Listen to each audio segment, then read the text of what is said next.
நாமக்கல் மாவட்டம் குமாரபாளையத்தில் இரு தரப்பினரிடையே ஏற்பட்ட பிரச்சனையில் தனியார் நிதி நிறுவனத்திற்குள் புகுந்து ஒருவரை சரமாரியாக தாக்கிய சம்பவம் அதிர்ச்சியை ஏற்படுத்தியுள்ளது. கூடுதல் தகவலை செய்தியாளர் யவனசோழன் வழங்கிட கேட்கலாம். யவனசோழன் வணக்கம். தற்போது இந்த சம்பவத்தின் மீது என்ன நடவடிக்கை மேற்கொள்ளப்பட்டிருக்கிறது? தாக்கப்பட்ட நபரின் நிலை என்னவாக இருக்கிறது? வணக்கம். நாமக்கல் மாவட்டம் குமாரபாளையம் தினசரி மார்க்கெட்டில் சிறு வியாபாரிகள் நல சங்கம் மற்றும் குமாரபாளையம் தினசரி மார்க்கெட் வியாபாரிகள் நல சங்கம் ஆகிய இரு சங்கங்கள் உள்ள நிலையில் சந்து பொங்கல் விழா நடத்துவது தொடர்பாக இரு சங்கத்தினரின் தரப்பினர்களுக்கிடையே கருத்து வேறுபாடு இருந்து வந்தது. இதன் காரணமாக குமாரபாளையம் தினசரி மார்க்கெட் வியாபாரிகள் நல சங்க நிர்வாகி தாமோதரனை தாக்கியதில் படுகாயம்.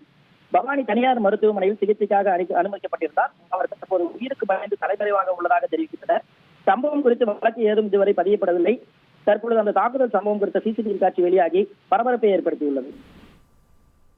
தகவல்களை வழங்கியதற்கு தேன் மட்டும் இல்லாம தேன் மெழுகு மகரந்தத்தின் மூலமா உங்களுடைய லாபத்தை அதிகரிக்கணுமா?